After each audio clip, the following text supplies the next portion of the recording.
What about the equal time agreement? The equal time boombox agreement doesn't apply in this case. David, it's a pleasure to meet you, first of all, and I caught the film recently. I was blown away, but I've got to say, I came out with so sort of happy, optimistic kind of outlook. Cool. It was really nice.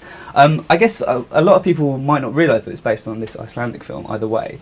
And I was kind of curious, I watched the trailer, because I've not had a chance to watch it yet, and it sticks very closely, kind of your version to it. And I was kind of wondering, at what point did you see that film and the process from seeing it to kind of being involved with a remake?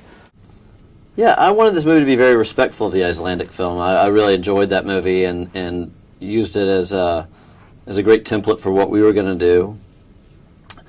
My script was basically watching their film and transcribing the subtitles, plagiarizing the stuff that I thought were applicable to my version, and even some of the things that were kind of incorrectly translated. I thought I kind of use those for humor sometimes. There's some lines that we just kind of transcribe very specifically as to what they said, even though the translation would probably have been a little bit different. Yeah. But I think that's an opportunity for something fun. And then we let it kind of embellish itself and introduce characters that weren't in the script, and did a lot of improvisation on the set, and really tried to personalize what that movie provided the blueprint for.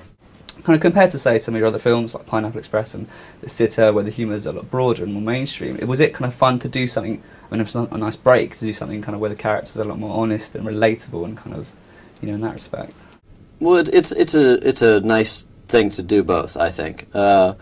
It's fun with a movie like some of the bigger studio comedies I've done. Is what's really fun is sitting in an audience of 600 people that are laughing for an hour and a half, and or at least 20 minutes of that hour and a half, and enjoying it on that kind of a broad commercial level. That's actually fun. That doesn't mean I laugh at all the jokes in all my movies. I think Avalanche, I consider it a dramatic film with a lot of things that I laugh at. But the humor I wove into Avalanche was specifically things that I like. Those were all kind of personal gifts to myself, of thinking of things that are not necessarily jokes or setup and payoff or broad physical comedy, but little glances of the eyes or strange wording of a phrase, or even some things that suggest an image that you might take into your own imagination and then translate it as funny or not. Yeah, I mean, like one of my favourite ones, I know it's maybe not the most broader joke, but it's when he calls him Alvin and he comes out of the tent. Yeah. And he screams, like, I mean, obviously that would have been... That's the only broad joke in the whole movie. You had to call it out. There's subtlety, too. It's a great joke. It's a great gag.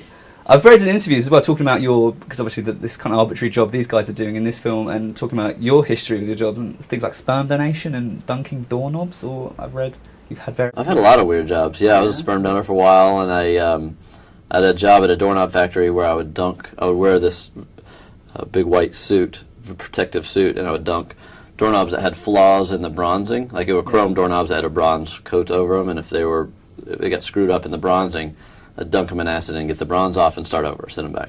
So is that kind of part you think why it's a success? People can relate to it. It's kind of an arbitrary job. It's kind of everyone can relate to having these rubbish jobs in their life. I don't know that everyone can. I know some people that never really worked jobs, which is really strange to meet those people. I think those are the weirdest things. But I think having a job that you enjoy, I actually enjoyed that.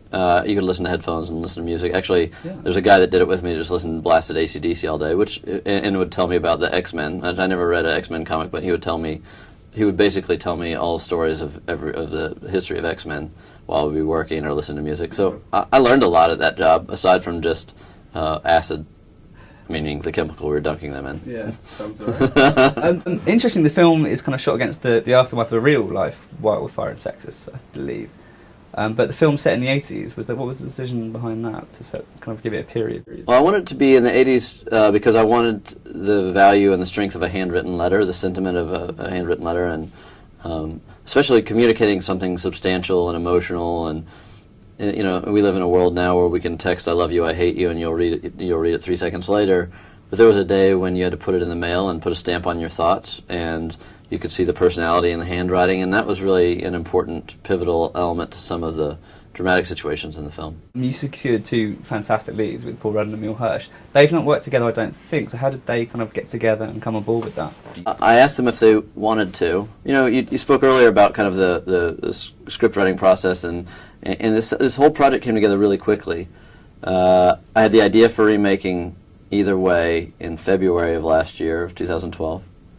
And then I called Paul and I showed him the movie. I said, hey, if I get the rights to this movie, would you want to be in it? And he said yes. So then I wrote it in 3 days. Did my version of it in 3 days, and then I called Emile and got him involved in it. And then I rewrote it for the 2 actors, and we messed around and workshopped it a little bit. And then we were making the film in May and sound mixing in July. Awesome. Yeah, it was crazy. It was so small, financially and logistically, that we didn't have to ask anybody for permission to do anything. We were just making the movie because we decided these dates would work. That's great. Yeah, and it was something we were really passionate about. And the more the project evolved, the more kind of representative of all of our immediate collaborators it became. There's certainly a respect for the Icelandic version, but then I think we start to recognize ourselves in it, and I think it's a movie that other cultures should embrace and remake as well. Absolutely. I wanted to ask as well, because one of my favourite scenes is where Alvin meets the woman rummaging through the ashes of her house, and it's kind of not totally clear who she kind of is or if she's there at all. I kind of what your take on that character was. Well, as I talk about this movie having my signature of humor in it, I also appreciate ambiguity in movies, suggestion and symbolism that you might read into and you'd read differently than I would, and so I like to leave a lot of that up to the audience. I think there's enough kind of curiosity in these characters that you start to wonder about them, and I think a lot of the beauty of a movie like this is being able to walk out thinking about it rather than having everything handed to you. That's a character that was not an actress, that was someone we met going through an event in her life, and we let her unfold herself to us, and then we kind of designed a very mysterious, ethereal relevance that she might have to our narrative. Yeah, no, it's a beautiful scene. I have to ask just quickly about Joe, this upcoming film, because basically I'm possibly the biggest Nick Cage fan. Oh, really? You're in for a treat. And I just kind of want to know, what's it like directing someone who is, essentially a walking, talking urban myth?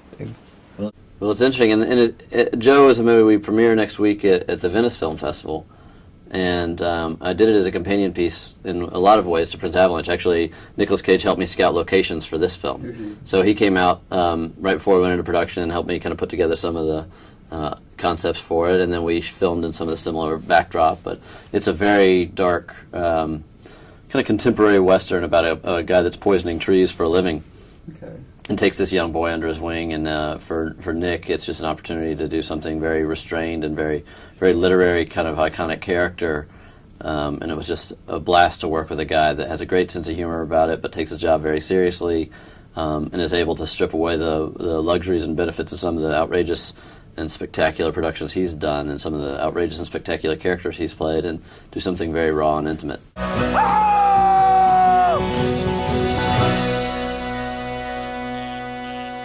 There's birds in here. What?